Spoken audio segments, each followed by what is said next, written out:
the Fey Lord's bodyguard. She was hired to protect his body. She never expected to claim his heart. Reyna Torres built her reputation on being the best bodyguard in New York. Capable, professional, unshakable. Then she meets Kieran Ashford, an enigmatic antique dealer whose shop holds more than just relics. It holds secrets that will shatter everything she knows about reality. He's a Fey Lord in exile, running from an arranged marriage and hunting magical artifacts that bleed between worlds. She's the mortal bodyguard who sees through his carefully constructed lies. When an ancient enemy forces them together, their professional relationship ignites into something neither can deny. To break free from Fey politics and claim their impossible love, they'll need to outwit a centuries-old Fey lady, survive supernatural attacks, and trust each other with their darkest truths. In a world where shadows hunt and magic binds, two souls find freedom in each other's arms. Chapter 1. The call came at 11:47 p.m., just as Reyna Torres was settling into her first night off in 2 weeks. She stared at her phone screen, watching her agency's number flash insistently in the darkness of her studio apartment. "Torres," she answered, already reaching for the tactical pants draped over her chair. "We need you in Manhattan. Upper East Side Gallery. High-value client. Immediate start." Her handler's voice was clipped, professional. "Incident occurred approximately 90 minutes ago. Client requested you specifically." Reyna's fingers paused on her zipper. "Specifically? Saw your work with the Castellanos family last month. Wants the best." 20 minutes later, Reyna stood outside Ashford Antiquities, a narrow building squeezed between a wine bar and a boutique hotel. The gallery's facade was all dark wood and beveled glass, the kind of understated elegance that whispered old money rather than shouting it. Yellow crime scene tape fluttered across the entrance, and a single NYPD patrol car sat at the curb, its occupants looking bored. She ducked under the tape and pushed through the heavy door. Inside, track lighting illuminated rows of display cases filled with objects that looked like they belonged in museums. Medieval chalices, ornate mirrors, weapons with jeweled hilts. Everything was perfectly arranged, meticulously labeled, except for one case near the back that had been reduced to glittering shards. "Miss Torres?" Reyna turned. The man approaching her was not what she'd expected. Antique dealers in her experience were either elderly academics or slick salesmen who'd watched too many auction shows. Kieran Ashford was neither. He was perhaps 30, tall and lean, moving with a fluid grace that suggested either dance training or martial arts. Dark hair fell across his forehead, partially obscuring eyes that were an unusual shade of gray, almost silver in the gallery's lighting. He wore an expensive suit that somehow looked casual on him, the jacket unbuttoned, the collar of his shirt open. "Mr. Ashford." Reyna extended her hand. His grip was firm, his skin cool despite the warmth of the gallery. "Walk me through what happened." Kieran gestured toward the shattered display case. "I closed at 6, as usual. The security system was armed when I left. I received an alert at 10:15 that there'd been a breach. By the time I arrived, they were gone." "They?" "I assume it was more than one person." He tilted his head slightly, studying her. "Is that wrong?" Reyna crouched beside the broken case, examining the scatter of glass. "Depends. What was taken?" "A mirror.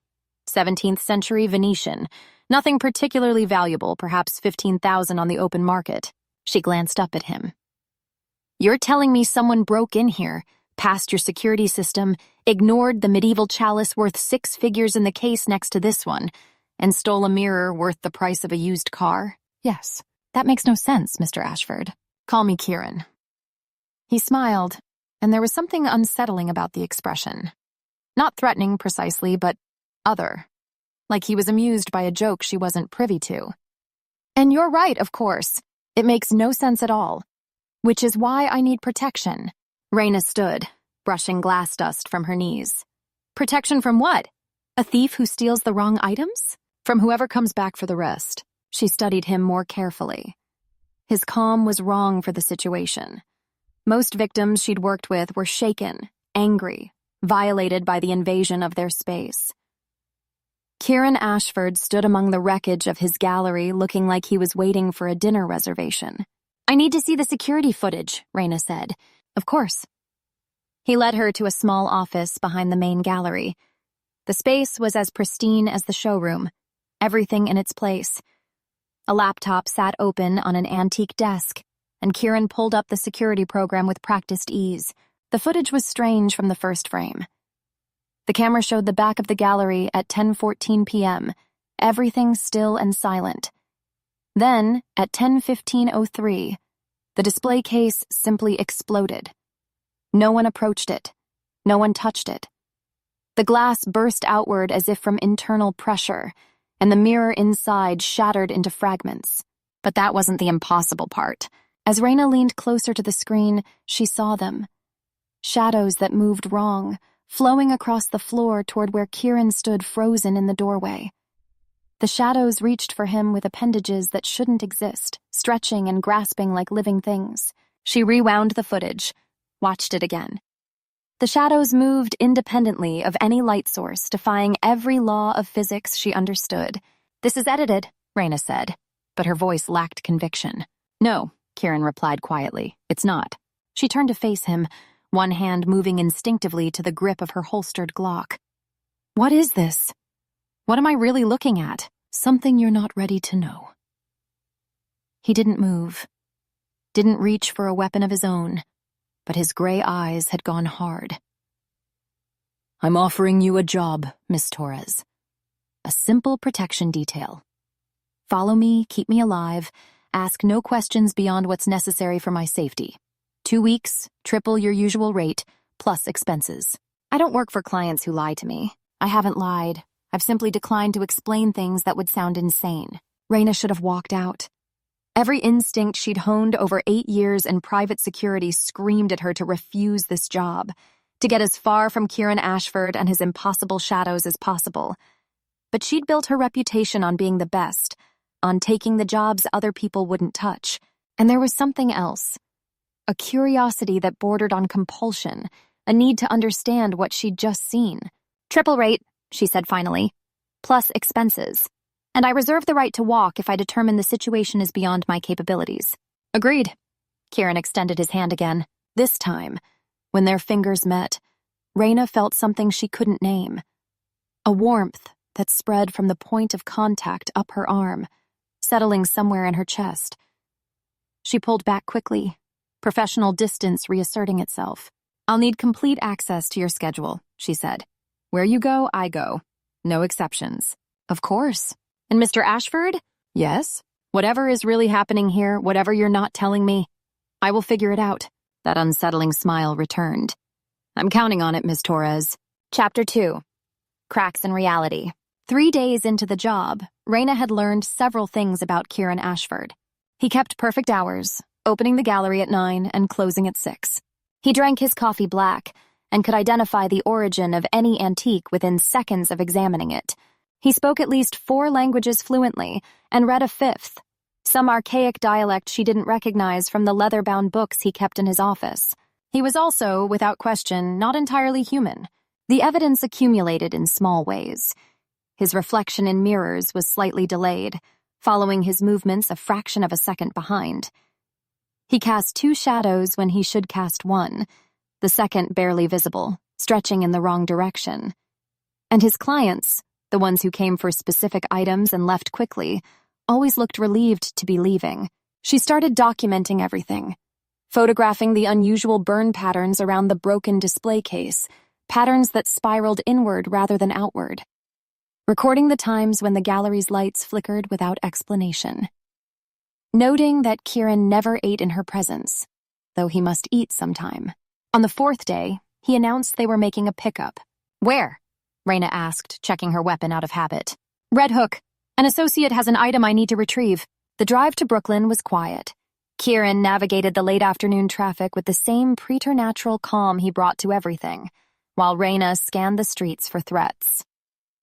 The neighborhood deteriorated as they traveled, upscale Manhattan giving way to industrial warehouses and abandoned buildings. Kieran parked in front of a condemned warehouse, its windows broken, walls covered in graffiti layers deep.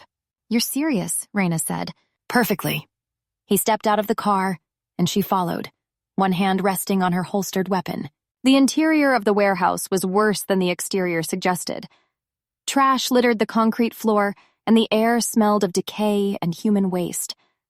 Homeless people had made camps in the corners, their eyes tracking Kieran's passage with a mixture of fear and recognition. He moved deeper into the building without hesitation, Reyna close behind. They found the man in what had once been an office, sitting on a sleeping bag surrounded by his possessions. He was perhaps 60, weathered face speaking of too many years on the streets, but his eyes were sharp. "Lord Ashwood," the man said, his voice carrying a formality that seemed out of place in the squalor. "I've kept it safe, as promised." "Thank you, Marcus." Kieran crouched beside the man, accepting a bundle wrapped in filthy cloth. "Your service will be remembered." Marcus clutched Kieran's wrist. "They're getting closer. The ones who remember. The old bargains. The old laws." His eyes found Reyna. "And you've brought a mortal guardian. That's either very wise or catastrophically foolish." "Time will tell," Kieran said gently, extracting himself from the man's grip. Outside, in the fading daylight, Reyna watched Kieran unwrap the bundle. Inside was a chalice, silver or maybe platinum, covered in symbols that hurt to look at directly. They seemed to shift and writhe when she wasn't focusing on them. "What is that?" she asked. "Something that doesn't belong in this world." He rewrapped it carefully. "Something that needs to be returned before it causes damage." "Returned where?" "That's one of the questions you're not ready for the answer to." Reyna had had enough. She stepped in front of him, blocking his path to the car. "Mr. Ashford, I've been patient. I followed your instructions, kept you safe, asked minimal questions. But if you expect me to continue, I need more than cryptic warnings and impossible shadows. What exactly are you?" For a long moment, he simply looked at her. The gray of his eyes seemed to deepen, becoming more silver, almost luminous. When he spoke, his voice carried layers she hadn't heard before, harmonics that resonated in her bones. "What if I told you that magic is real?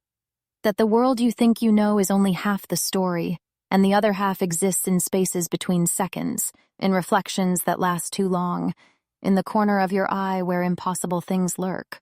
"I'd say you were insane. And yet you've seen my security footage. You've watched shadows move without light to cast them.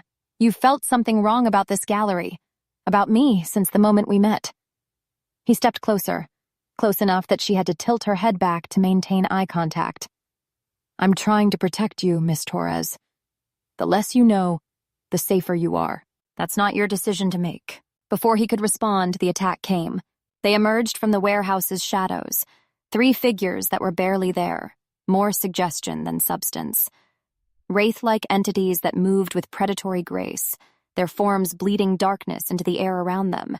Reyna drew her weapon, fired 3 shots center mass at the nearest figure. The bullets passed through it harmlessly, impacting the warehouse wall behind. "Get back!" Kieran shoved her toward the car, positioning himself between Reyna and the approaching entities. He spoke then, words in that archaic language she'd heard him reading, and reality rippled. The air around him twisted, became visible, like heat waves rising from summer pavement. The wraiths recoiled, their forms distorting.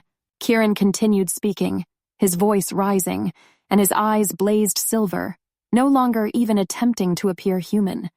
His hands traced patterns in the air, and where his fingers passed, light followed, burning lines of white fire that formed a barrier between them and the attacking creatures.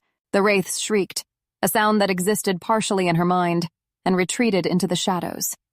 Within seconds, they were gone, leaving only the acrid smell of burned ozone. Kieran sagged, catching himself against the car. The silver had faded from his eyes, leaving them gray and exhausted. "Get in," he said quietly. "We need to leave before they regroup." Reyna stood frozen, weapons still drawn, her entire worldview crumbling around her. "What were those things?" "Hunters." He opened the passenger door. "Looking for me. Looking for the artifacts I'm trying to return. Please, Miss Torres. We need to go." She got in the car, started the engine, drove back toward Manhattan on autopilot while her mind tried to process what she'd witnessed. Halfway across the Brooklyn Bridge, Kieran finally spoke. "I'm Faye," he said simply. "Not human, though I can pass for one. The antiques I collect, they're artifacts stolen from my world, from the other world. Every item that remains here weakens the barrier between our realms. I've spent the last decade finding them, returning them, trying to prevent a catastrophic failure that would flood your world with magic it's not prepared to handle. Reyna's hands tightened on the wheel. That's impossible. You just saw me banish 3 shadow wraiths with spoken words and force of will. Which part exactly is impossible? She had no answer to that. Chapter 3. The Bond. They sat in Kieran's apartment above the gallery, Reyna on the edge of an antique sofa while he poured tea with steady hands. The space was as refined as his gallery, filled with beautiful objects that now carried sinister implications. Any one of them could be a stolen artifact from another realm. Tell me everything, Reyna said. Everything is a long story. Kieran handed her a cup of tea in fine porcelain. But I'll tell you what matters. I'm not just Fae. I'm Lord Kieran of House Ashwood, 3rd son of the Shadow Court. In your terms, nobility. In Fae terms, a pawn in political games that have lasted centuries. You don't sound like nobility. I fled. 3 years ago, I walked away from my title, my house, my entire life in the other world. He sat across from her, his own tea untouched. I was betrothed at birth to Lady Morgana of House Thornblight, an arranged marriage to seal an alliance between our families. You ran away from a wedding? I ran away from a life sentence. His voice went hard. Morgana is powerful, beautiful, and utterly cruel. She collects things, you see. Rare objects, exotic pets, interesting people. I would have been another addition to her collection, displayed when useful, discarded when not. Reyna thought of her own failed relationships, of the client who'd mistaken her protection for affection and left her with trust issues that ran bone deep. So you chose exile? I chose freedom, or at least I thought I had. He stood, moving to the window that overlooked the street below. My older brothers died in the court's political maneuvering. One poisoned, one killed in a duel over a perceived slight. I was supposed to be the sacrifice that bought my family peace. Instead, I became an oath-breaker. And those things tonight? The wraiths? Scouts. Morgana has found me. The stolen artifacts were my cover, my purpose, my way of doing something useful while hiding. But she's tracked me here, and Fae law is absolute. I'm considered a deserter, a disgrace to my house. Reyna set down her tea, suddenly feeling the weight of every impossible thing she'd learned. What happens when she finds you? There's a trial, a punishment. Likely death or something worse. Fae have very creative approaches to justice. Then we run. New identity, new city, I know people who can... She'll find me anywhere. Kieran turned to face her. Fae magic isn't like your technology. There's no firewall, no encryption. She has my blood, my true name, every oath I've ever sworn I can't hide from her. So what do we do? There's one protection that even Morgana must respect. Fae law forbids interference with destined pairs, with true mates.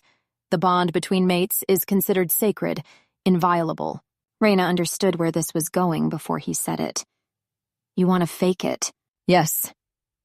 He moved closer, though he kept careful distance between them.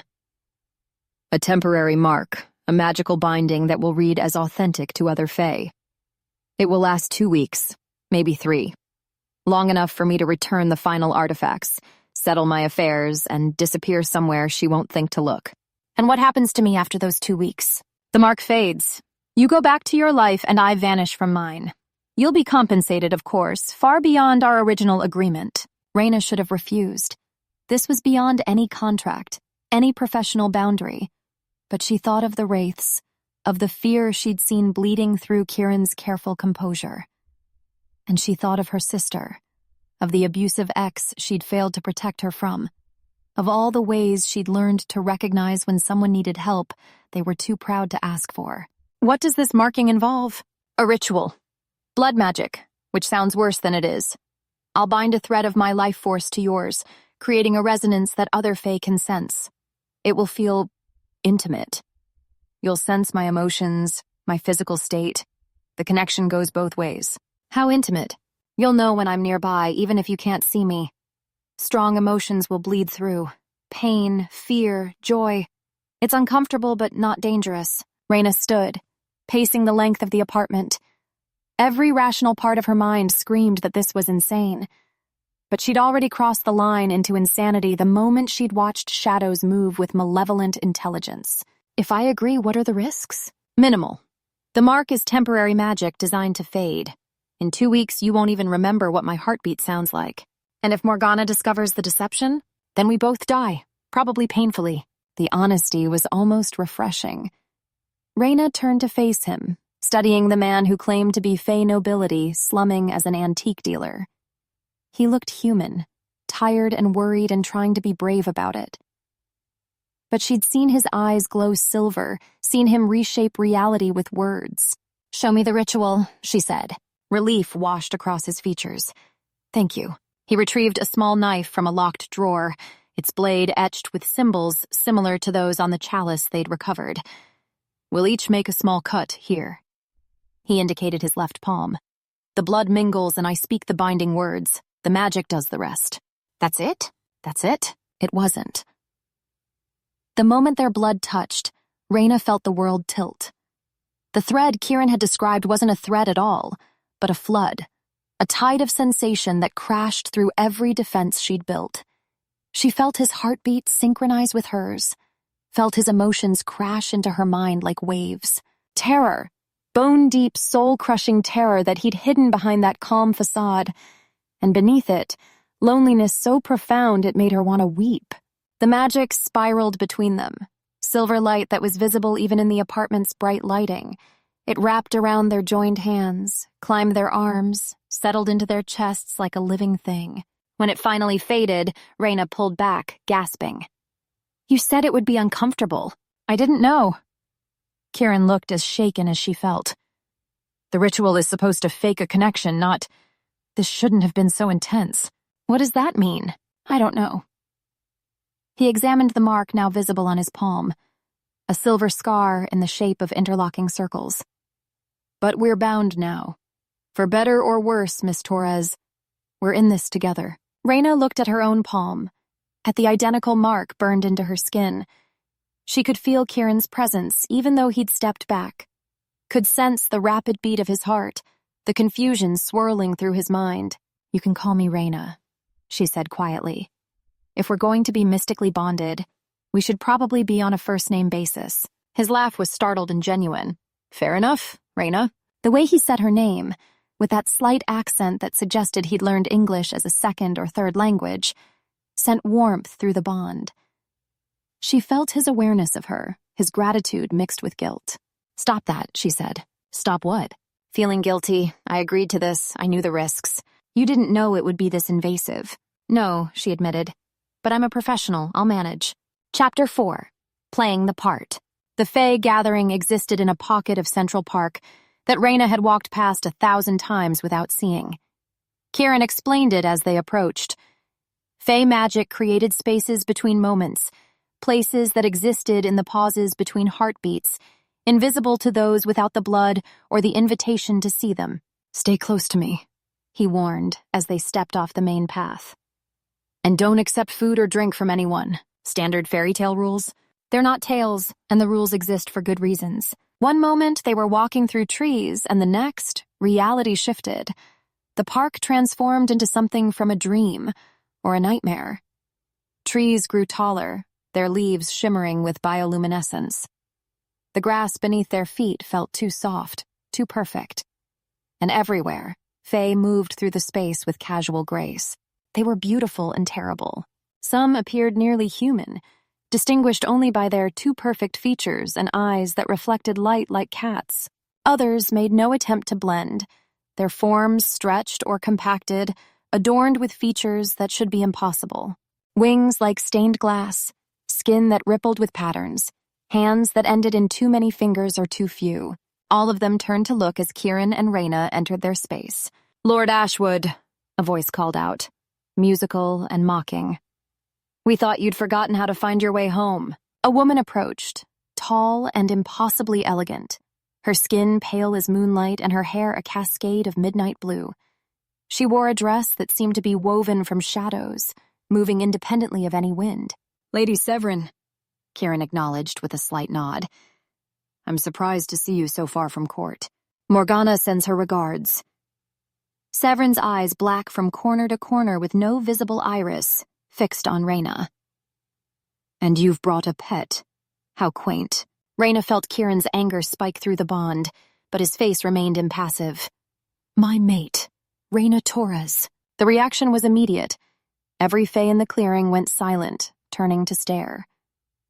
Severin's expression shifted from mocking to genuinely shocked. Your what? My mate. Kieran moved closer to Reyna, and she felt his hand settle on her lower back, warm through her shirt. Recently bonded. That's impossible. You're betrothed to Lady Morgana. The contract is sealed in blood and iron.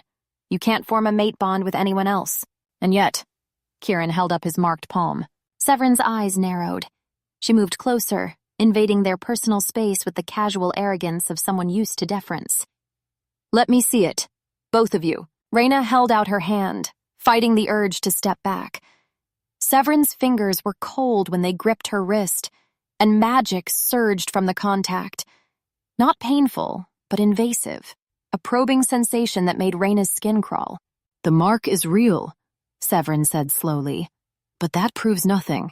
Marks can be faked, bought from hedge witches and charlatans. Test it then. Kieran's voice was steady, but Reyna felt his nervousness through the bond. Oh, I intend to. Severin's smile was sharp. You know the test for true mates, Lord Ashwood, the resonance. If your bond is genuine, you'll have no trouble proving it. She gestured, and the fae around them moved, forming a circle. Reyna felt Kieran's hand tighten on her back. What's happening? She whispered. She's going to test our connection. We'll need to... He trailed off, his discomfort clear even without the bond. Physical contact between true mates creates a visible magical resonance. The more intimate the contact, the stronger the response. How intimate? A kiss should suffice. Reyna looked around at the assembled fae, at their hungry, curious expressions. You want me to kiss you? Here, in front of an audience. I'm sorry, this is the only way to convince them. She could feel his genuine regret, his embarrassment at putting her in this position. And beneath it, something else. Curiosity. Attraction that he'd been carefully suppressing since they met. Fine, she said, but you're buying me the most expensive dinner in Manhattan after this. His laugh was surprised and warm. Deal. Kieran turned her to face him, his hands settling on her waist. Reyna placed her palms on his chest, feeling the rapid beat of his heart beneath expensive fabric. Ready? He asked quietly. Not even remotely. He smiled and then he kissed her. The bond exploded. Reyna had expected performance, a simple press of lips for show. What she got was magic made manifest. The moment Kieran's mouth met hers, the silver thread connecting them flared into brilliant visibility, wrapping around them both like a living thing. It pulsed with light that matched their synchronized heartbeats, creating patterns in the air that Reyna could see even with her eyes closed. The kiss deepened, and she wasn't sure anymore who was acting and who had forgotten they had an audience. Kieran's hands tightened on her waist, pulling her closer, and she responded without thinking, her fingers tangling in his hair. The magic responded to their connection, growing brighter, more complex. Reyna felt everything Kieran felt in that moment. Desire mixed with wonder, surprise at the intensity of his own reaction, and beneath it all, a rightness that terrified them both. When they finally pulled apart, the clearing was silent. The silver light faded slowly, leaving after images in Reyna's vision. Well, Severin said finally, that was certainly convincing. Reyna couldn't speak. The bond hummed between them, alive with residual magic and emotions too complex to name. The mark is genuine, Severin continued, though I don't understand how it's possible given the existing contract. Lady Morgana will want to investigate this personally. Of course she will, Kieran said, his voice rough. He hadn't released Reyna, and she hadn't stepped back. She'll arrive in 3 days. I suggest you prepare whatever explanation you plan to offer. Severin's smile was cruel. And Lord Ashwood? If this bond is fraudulent, if you've somehow found a way to deceive Fey magic itself, the punishment will be extensive. She turned and walked away, the other Fey following, leaving Kieran and Reyna alone in the clearing. That went well, Reyna said finally. Kieran looked down at her, his gray eyes uncertain. The bond reacted. That shouldn't have happened. You said that after the ritual. I know what I said. But Reyna, a fake bond shouldn't create resonance. The magic we just displayed, that's only possible between genuine mates. So what does that mean? He released her, stepping back, and the loss of contact felt physical. It means we were always compatible for a mate bond. The ritual just accelerated what might have taken years of proximity to develop naturally. You didn't know that would happen? I swear I didn't. If I'd known, I would have found another way. Reyna wanted to be angry, wanted to feel betrayed, but all she felt through the bond was Kieran's genuine horror at the situation. His guilt and fear mixed with something that felt dangerously like hope. We should go, she said. We have 3 days to figure this out. Yes, he offered his hand. Shall we? She took it, and the bond settled into something almost comfortable. They walked back through the impossible space, leaving the Fae gathering behind. But Reyna couldn't shake the feeling that the kiss had changed something fundamental between them, something that went beyond magical contracts and fake bonds, something that felt terrifyingly real. Chapter 5. Complications. The next 2 days passed in a blur of activity. They retrieved 3 more artifacts: a mirror that showed truth rather than reflection, a sword that sang when drawn, and a book bound in leather that predated written language. Each retrieval brought new dangers, new brushes with the creatures hunting them. And through it all, the bond grew stronger. Reyna learned to sense Kieran's moods before he spoke, to know when he was nearby even through walls. She learned that he liked jazz music and hated crowds, that he'd seen empires rise and fall, but still found wonder in human innovation. She learned that his loneliness ran deeper than she'd imagined. Centuries of watching everyone he cared about age and die while he remained unchanged. Kieran learned that Reyna took her coffee with 3 sugars and no cream, that she ran 5 miles every morning regardless of weather, that she'd joined the military at 18 to escape a broken home. He learned about her sister, about the abusive ex, about the guilt that had driven her into private security, where she could protect people the way she'd failed to protect family. They were learning each other, and the bond made deception impossible. Every wall Reyna had built, every defense she'd erected, the magic stripped away. She felt exposed, vulnerable in ways she'd sworn never to be again. On the evening of the 2nd day, they sat in Kieran's apartment surrounded by retrieved artifacts. We need to talk about what happens in 2 weeks, Reyna said, breaking the comfortable silence that had fallen between them. Yes. Kieran didn't look up from the book he was cataloging. About that. You said the mark would fade. It should, but it won't. He finally met her eyes. No. I've been consulting with sources, reading old texts. A bond this strong, formed this quickly. I don't think it can be broken. Even if Morgana accepts our story, even if we survive the next 3 days, you'll carry this mark forever. Meaning you'll never be fully human again. Fae magic has claimed part of you. You'll age more slowly. You'll see things ordinary humans can't. And you'll always feel the pull of the bond, even if I'm on the other side of the world. Reyna should have been angry, should have felt betrayed. But looking at Kieran, seeing his genuine anguish, feeling his guilt and self-recrimination through the bond, she found she couldn't muster the emotion. I was never fully human to begin with, she said quietly. I've been running from connection, from feeling, from anything that might hurt me for years. Maybe this is the universe's way of telling me to stop running. You don't understand what you're saying. Fae life, it's not like human existence. We're bound by old laws, ancient magic. You'll be subject to rules you don't even know exist. Then teach me. She moved to sit beside him on the sofa. You've been alone for 3 years, Kieran. I've been alone for 8. Maybe we both deserve to stop. He reached for her hand, threading their fingers together. The bond hummed approval, warm and right. I don't deserve you. Good thing that's not your decision to make. They sat in silence, hands joined, the bond settling into peaceful contentment. Outside, night had fallen over Manhattan, the city lights creating their own constellations against the darkness. Tell me about the other world, Reyna said. The real story, not the sanitized version. So Kieran told her. About the courts that governed Fae society. Shadow and light locked in eternal political maneuvering. About the wild hunt that rode on storm winds, collecting debts and enforcing ancient laws. about places where time moved differently, where a day could be a year and a year could be a heartbeat. He told her about his childhood, his brothers, the slow realization that being third son made him expendable.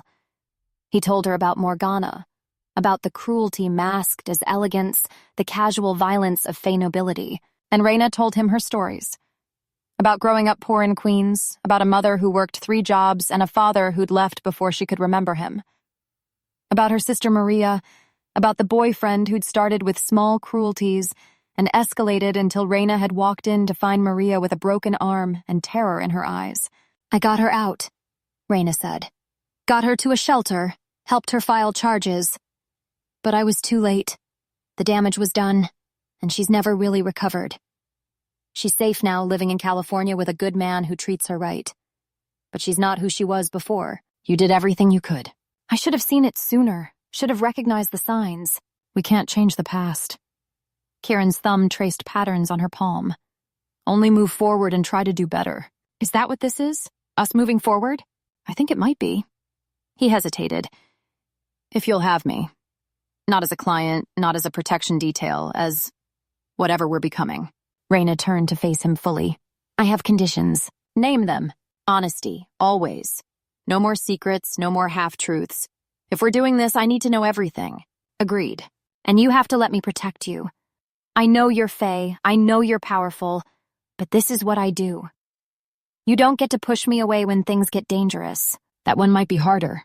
My instinct is to keep you safe." "Your instinct is going to have to adjust. I'm not fragile, Kieran. I'm trained, capable, and I don't need you treating me like I'm made of glass." He smiled. "I'm beginning to understand that. Anything else?"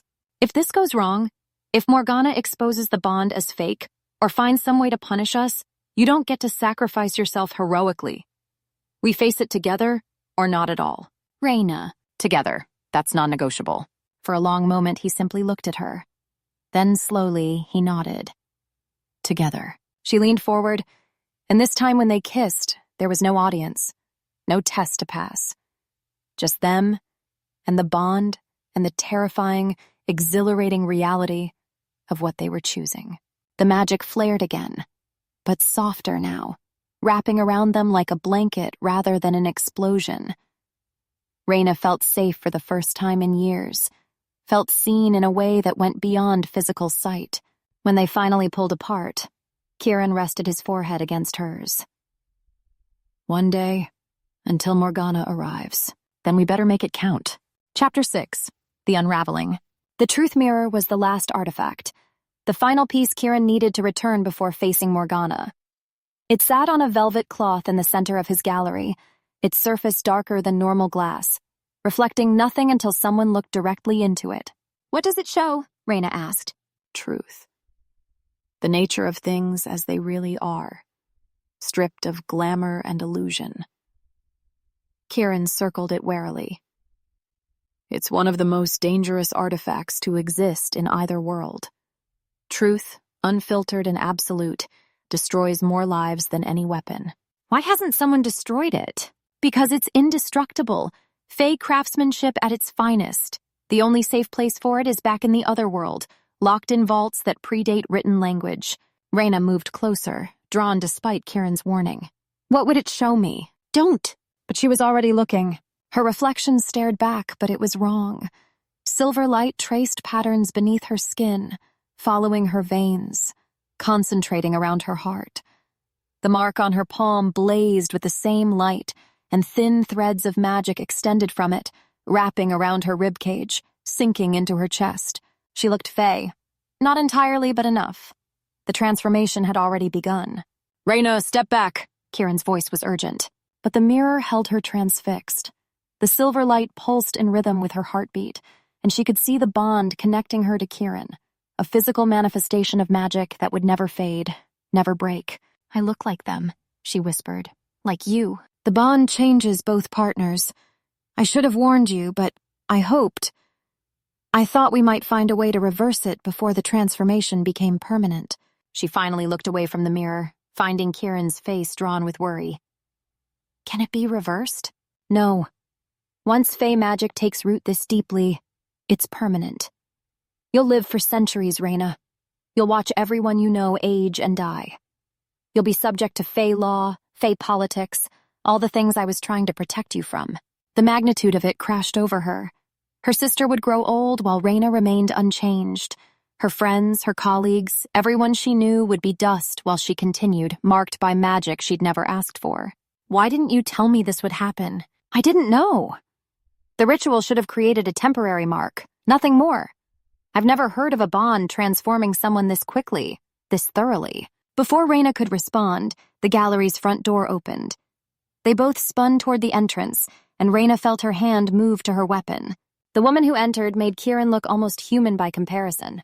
Lady Morgana was tall, perhaps 6 feet, with skin the color of fresh cream and hair that fell in waves of pure white to her waist. Her eyes were the purple of twilight, and they held an intelligence that spoke of centuries. She wore a gown that seemed woven from moonlight and shadow, and power radiated from her like heat from a forge. Behind her came a dozen warriors, Fae soldiers in armor that looked both ancient and impossibly advanced. They fanned out through the gallery, securing the space with military precision. Lord Kieran. Morgana's voice was musical, beautiful, and completely without warmth. You've been difficult to locate. Kieran stepped forward, positioning himself slightly in front of Reyna. Lady Morgana, you're early. I was eager to meet the creature who somehow stole my betrothed. Morgana's eyes fixed on Reyna, and the weight of that gaze was physical. Come here, little mortal. Let me see what made Lord Ashwood break his sacred oath. Reyna felt Kieran's spike of fear through the bond, but she stepped forward anyway. I'm not a creature. My name is Reyna Torres. How delightfully spirited. Morgana moved closer, circling Reyna like a predator assessing prey. And you've bonded with Kieran. I can see the mark, feel the resonance between you. Very clever. It's not clever, it's real. Oh, I don't doubt the bond is real. What I doubt is its legitimacy. Morgana stopped in front of Kieran, and despite her smaller stature, she seemed to tower over him. You were betrothed to me at birth, Kieran. An unbreakable oath sealed in blood and iron. A mate bond should have been impossible for you to form, and yet it exists, Kieran said quietly. Which means one of 3 things. Either you found a way to break our contract without killing yourself, which should be impossible, or your little mortal isn't what she appears to be, or... Morgana's smile was sharp. You're a better liar than I gave you credit for. She moved to the truth mirror before either of them could stop her. Let's find out, shall we? Morgana gazed into the mirror's surface, and her smile widened. How interesting. Your mortal carries Fae blood. Diluted, perhaps 3 or 4 generations removed, but present nonetheless. She turned to Reyna. Did you know, little bird? Or is this revelation as fresh for you as it is for me? Reyna felt the words like physical blows. That's impossible. My family is human. We've always been human. Your father's line carries changeling blood. Fae children swapped with human babies centuries ago. The magic breeds true, waiting for the right catalyst to awaken it. Morgana's eyes gleamed. And what better catalyst than a mate bond with Fae nobility? This changes nothing, Kieran said. Reyna is my mate. The bond is legal under Fae law. Oh, it changes everything, dear Kieran. You see, if your mate carries Fae blood, even diluted, she falls under Fae jurisdiction. And that means she can be tried for stealing a betrothed lord from his promised bride. The implications crashed through Reyna. You can't. I can. And I will. Morgana gestured and her warriors moved forward. Unless Lord Kieran would like to invoke the right of challenge. Kieran went very still. You know I can't fight you and win. I'm not asking you to fight me. I'm asking you to name a champion. If your champion defeats mine in single combat, I'll accept the legitimacy of your bond and release you from our betrothal. If they lose, she shrugged. Both you and your mate become my property. And if I refuse the challenge? Then I invoke Fae law and drag you both back to the Shadow Court for trial. The outcome will be the same, but much slower and far more painful. Reyna felt Kieran's despair through the bond, his certainty that there was no way out. But she also felt something else, a grim determination, a desperate hope. I accept the challenge, Kieran said, and I name Reyna Torres as my champion. Morgana's laugh was like breaking glass. Perfect! And I name myself as mine.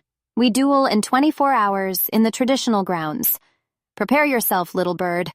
I've been fighting for centuries and I've never lost. She swept from the gallery, her warriors following, leaving Kieran and Reyna alone with the truth mirror and the weight of impossible choices. You can't fight her, Reyna said. She'll kill me. Maybe not. Kieran took her hands. You're part Fae now. The bond has awakened abilities you don't know you have. I can teach you, train you. It's not much time, but it's something. 24 hours to learn to fight someone who's been alive for centuries? 24 hours to show Morgana that she underestimated you, that we both refused to be her possessions. He pulled her close, and the bond flared with his fierce protectiveness. I won't let her take you. Or, you might not have a choice. There's always a choice. And I choose you, Reyna. I chose you the moment the bond formed, the moment I felt your courage and your strength. Whatever happens tomorrow, know that. She kissed him then, desperate and fierce, pouring everything she felt into the connection. The bond sang between them, bright and true, and for just a moment, Reyna believed they might survive this. Chapter 7. Revelations. The training began immediately. Kieran cleared space in his apartment, moving furniture to create an area where Reyna could learn to fight like Fae. Human combat relies on physics, he explained. Leverage, momentum, force. Fae combat incorporates magic. You need to learn to sense it, manipulate it, use it as another weapon. In 24 hours. I didn't say it would be easy. It wasn't. Reyna spent hours trying to feel the magic that supposedly flowed through her veins, the power awakened by Fae blood and strengthened by the bond. Kieran pushed her beyond exhaustion, forcing her to move faster, hit harder, react to threats she couldn't see. Your body knows how to do this, he insisted. The magic remembers. Your ancestors were Fae, and that knowledge is encoded in your blood. You just need to access it. Around midnight, something clicked. Reyna felt it like a dam breaking, power rushing through her veins in a flood. Her vision sharpened, colors becoming more vivid. Her hearing expanded, picking up sounds she'd never noticed before. And when she moved faster than human reflexes should allow. There, Kieran said, satisfaction clear in his voice. You're beginning to understand. They sparred then, Kieran holding back, but not by much. Reyna learned to anticipate his movements through the bond, to feel the magic he gathered before he struck. She learned to channel her own power, small bursts that enhanced her speed and strength. But most importantly, she learned to think like Fae, to be unpredictable, creative, willing to exploit any advantage. As dawn approached, they finally stopped. Reyna collapsed onto the sofa, every muscle trembling with exhaustion. Kieran sat beside her, and she felt his worry through the bond. I'm not ready, she said quietly. You're more ready than you think. Morgana has centuries of experience. I have one night of crash course training, and you have something she doesn't. Kieran took her hand. You fight for someone you love. Morgana fights for pride, for possession. That makes all the difference. Reyna looked at him, at the Fae Lord who'd fled his world to find freedom in hers, who'd risked everything to return stolen artifacts and prevent catastrophe, who'd bonded with her despite knowing it would change both their lives forever. I love you, she said, the words coming easier than she'd expected. I don't know when it happened, somewhere between magical contracts and impossible shadows. But I do, I know. He pulled her close. I felt it through the bond. Just as you must feel how much I love you. She did. It flowed through their connection, warm and constant, a foundation she could build on. If I die tomorrow, you won't. If I do, promise me you'll keep fighting. Don't let her make you into what she wants. Find another way. The only way without you is death. If you fall, I fall. The bond is that deep. That's not fair to you. Life rarely is. But Reyna, this bond, you and me, it's the first truly good thing that's happened to me in centuries. I'm not giving that up without a fight. They made love then, in the pre-dawn light filtering through the windows. Not graphic, not explicit, but tender and fierce all at once. A claiming that went both ways. A promise written in touch and connection, and the bond that blazed between them. When morning came, they faced it together. Chapter 8. The Challenge. The dueling grounds existed in the same pocket dimension as the Fae gathering, but transformed for combat. The grass had been replaced with packed earth, and a circle had been marked with stones that glowed with containment magic.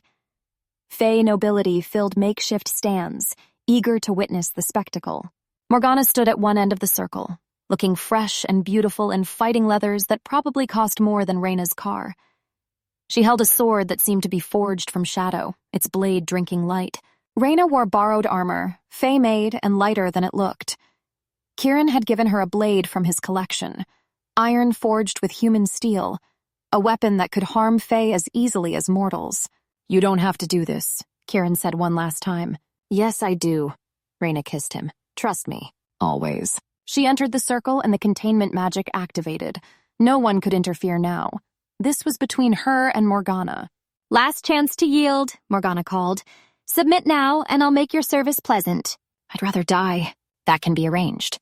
Morgana attacked with speed that defied physics, her shadow blade cutting through the air where Reyna had been a heartbeat before. Reyna rolled, came up in a fighting stance Kieran had drilled into her, and parried the next strike. The impact sent shockwaves up her arms. Morgana was strong, far stronger than her elegant appearance suggested. But Reyna had fought stronger opponents. She'd trained against men twice her size, had learned to use their strength against them. She let Morgana drive her back, studying the pattern of attacks. Formal training, elegant technique, centuries of practice. Morgana fought like nobility because she was nobility, and nobility trained in specific, predictable ways. Reyna had learned to fight in New York gyms and military boot camps. She'd learned from street fights and desperate situations where survival mattered more than form. She stopped retreating and attacked. Not with the flowing strikes Kieran had taught her, but with brutal, practical moves designed to disable and destroy. An elbow to the throat, a kick to the knee, a strike with her pommel toward Morgana's temple.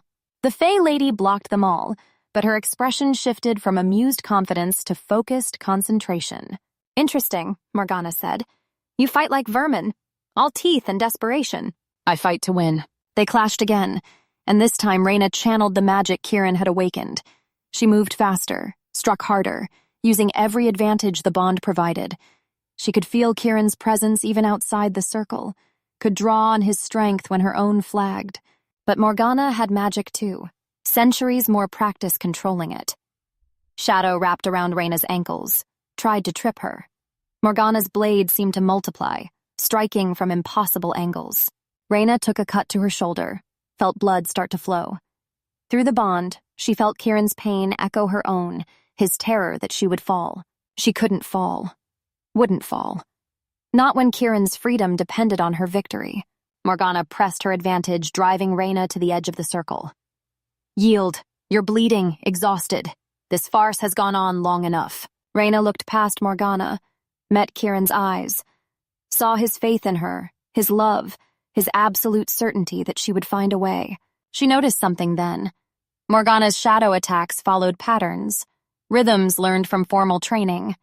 Every strike came from specific angles, followed specific forms. It was beautiful, elegant, and utterly predictable once you understood the pattern. Reyna had spent 8 years protecting clients from chaos, from angry exes and desperate addicts and people who fought without rules or honor. She knew how to recognize patterns and how to exploit them. She let Morgana land another hit, this one deeper, cutting across her ribs. The pain was savage, and she felt Kieran cry out through the bond. But it put her exactly where she needed to be. Close. Too close for Morgana's elegant technique to be effective. Reyna dropped her sword and lunged, ignoring the shadow blade that pierced her shoulder. She got her hands on Morgana, felt the Fae Lady's shock, and used every dirty trick she'd ever learned. She slammed her forehead into Morgana's nose, drove her knee into Morgana's stomach, twisted, using Morgana's own momentum to throw her to the ground. They hit hard, Reyna on top, and she pressed her advantage. Forget the sword. This was about survival, about being willing to do whatever it took. She got her forearm across Morgana's throat and pressed.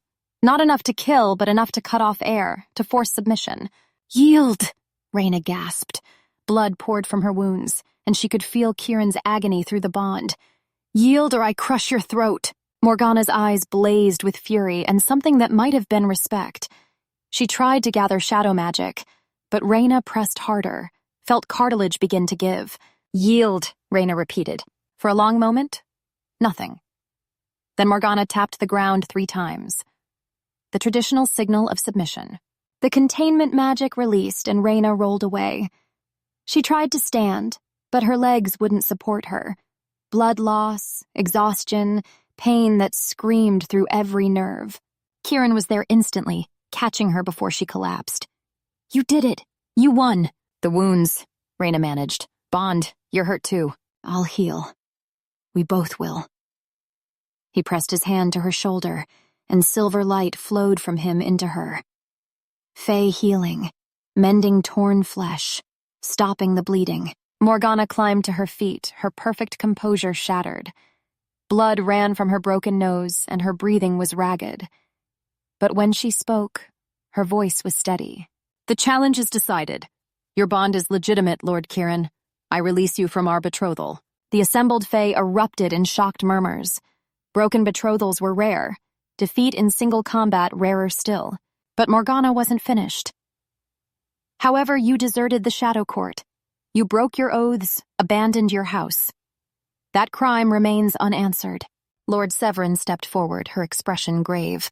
The law is clear. Desertion is punishable by death or exile. I choose exile, Kieran said immediately. Then it is done.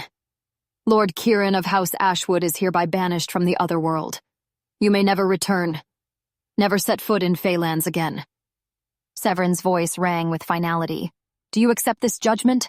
I do. Morgana moved closer, her eyes locked on Reyna. You fought well, little bird. Better than I expected. But know this. Exile protects him in the other world, not in yours. Someday, when you least expect it, I will return. And I will make you both pay for this humiliation. I'll be ready, Reyna said. Morgana laughed, cold and bitter. I almost believe you. She turned and walked away, her warriors following, leaving Kieran and Reyna alone in the circle. Chapter 9. Freedom and Choice. They returned to the mortal realm as dawn broke over Manhattan. Kieran's apartment felt different now, less like a hiding place and more like a home. Reyna's wounds had healed, though silver scars remained. Marks of Fae combat that would never fully fade. She traced them with her fingers, feeling the raised tissue. Do you regret it? Kieran asked. He sat beside her on the sofa, close enough that the bond hummed contentedly between them. Fighting Morgana? No. The bond being changed, all of it. Reyna considered. Her life had been irrevocably altered. She would outlive her sister, her friends, everyone she knew. She would be subject to Fae law, connected to Kieran forever through magic she barely understood. No, she said finally. I don't regret it. You? Never. He took her hand, threading their fingers together. Though I wish I could give you back the choice. The bond was supposed to be temporary, a deception. Instead, it became the most real thing in my life. In both our lives. They sat in comfortable silence, watching the sun paint the sky in shades of gold and pink. Outside, the city woke up, millions of people starting their days completely unaware that magic existed in the spaces between heartbeats. What now? Reyna asked. Now we rebuild. The artifacts are returned, the bond is permanent, and we're both free of Morgana's claim. For the first time in years, I can actually choose my path forward. And what path is that? The one that keeps doing what I started. There are more artifacts out there, more dangers bleeding between worlds. Someone needs to find them, return them, prevent catastrophe. And now I have a partner who can actually help rather than being a liability I need to protect. Reyna smiled. You think I'm not a liability? I think you defeated a Fae lady who's been alive for 5 centuries, using nothing but determination and dirty fighting. I think you're exactly the kind of partner I need. Flattery will get you everywhere. I'm counting on it. They spent the day making plans. Seattle sounded promising. A city with enough magical undercurrent to hide their work, but not so much that they'd draw unwanted attention. They'd need new identities, a new cover story, a new gallery. What about your sister? Kieran asked. Will you tell her? Reyna thought about Maria, safe in California with her gentle husband and their quiet life. Not yet. Maybe someday, when she's ready to understand. For now, I'll just visit more often, make the time count. You'll watch her grow old. I know. But I'd rather have 50 more years with her than nothing at all. She leaned into Kieran's side. Besides, I have you. And apparently we have centuries together. Centuries of hunting dangerous artifacts and dodging fey politics. Sounds romantic when you put it that way. His laugh was warm. You have a very strange definition of romance, says the Fey Lord who fled an arranged marriage and fell for his bodyguard. Fair point. That evening, they walked through Central Park, careful to avoid the spaces between heartbeats where Fey gathered. It was just a park to them now, trees and grass and couples strolling in the fading light. I used to come here, Reyna said. Before all of this. It was just a place to run, to clear my head. Now I know there are entire worlds hidden in the shadows. Does it bother you, knowing how much you missed? A little. But mostly it feels like possibility. Like the world is bigger and stranger than I ever imagined. And I get to explore it with you. Kieran pulled her close, and the bond settled into perfect contentment. I love you, Reyna Torres. I love you too, Lord Kieran of House Ashwood. Even if you are terrible at picking cover stories. Antique dealing is a perfectly reasonable profession. For someone who glows silver when he uses magic and has shadows that move independently. Very subtle. They argued companionably as they walked, the bond carrying warmth and affection between them. Around them, the city continued its eternal rhythm, completely unaware that magic walked in its midst. Chapter 10, New Beginnings. 3 weeks later, they stood in a new gallery in Seattle's Capitol Hill neighborhood. The space was smaller than Kieran's Manhattan location, but it had character. Exposed brick walls, hardwood floors that creaked in all the right places, windows that looked out onto tree-lined streets. It's perfect, Reyna said, surveying the empty showroom. It needs work. New display cases, proper security, a complete renovation of the back office. That's what makes it perfect. We get to build it together. They'd driven cross-country, taking their time, stopping to retrieve 3 more artifacts along the way. Each one had brought its own challenges, its own dangers. But they'd face them together, the bond making them a more effective team than Reyna would have thought possible. She could fight now. Truly fight, channeling the magic that flowed through her veins. Kieran had continued her training, teaching her to sense danger before it arrived, to move through the world with fey grace and human pragmatism. And in turn, she'd taught him what it meant to have someone truly on his side. No political maneuvering, no hidden agendas, just partnership, trust, love. The bond had deepened, become something neither of them could imagine living without. They felt each other's presence constantly, a low hum of connection that occasionally flared into brilliance when they touched. The contractors start next week, Kieran said, consulting a tablet. New security system gets installed after that. We could be operational in a month. And in the meantime?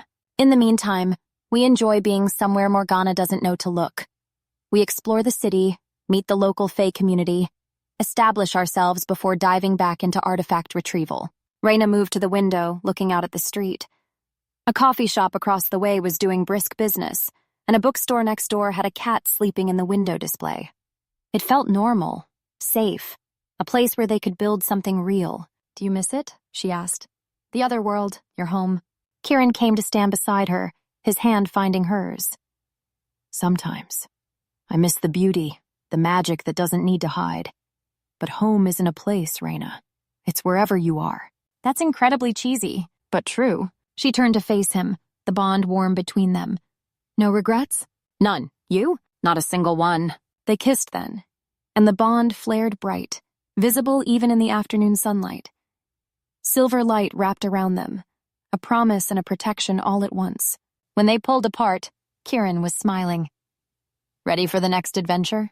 With you, always? Outside, Seattle continued its rainy afternoon, completely unaware that magic had just moved into the neighborhood. Completely unaware that a Fey Lord and his mate were beginning a new chapter in their impossible story. But that was fine. The best magic, Reyna was learning, was the kind that hid in plain sight. The kind that turned bodyguard contracts into true love, that transformed exile into freedom, that made every ending into a new beginning. She pulled Kieran close, feeling his heartbeat synchronize with hers through the bond, and thought about the future stretching ahead of them. Centuries together, fighting dangers and retrieving artifacts and building a life that was wholly theirs. "I have a question," she said. "Just one?" "For now. This antique dealing cover story you're so attached to. Are we at least going to sell actual antiques? Or is the whole gallery just going to be magical artifacts that we're temporarily housing?" Kieran laughed. "We could do both. Legitimate business mixed with world-saving artifact retrieval. Diversify our income."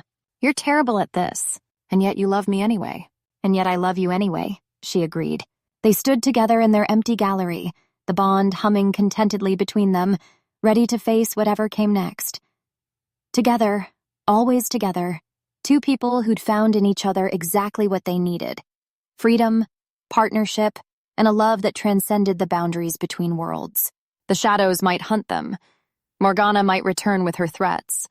The artifacts might prove more dangerous than they anticipated.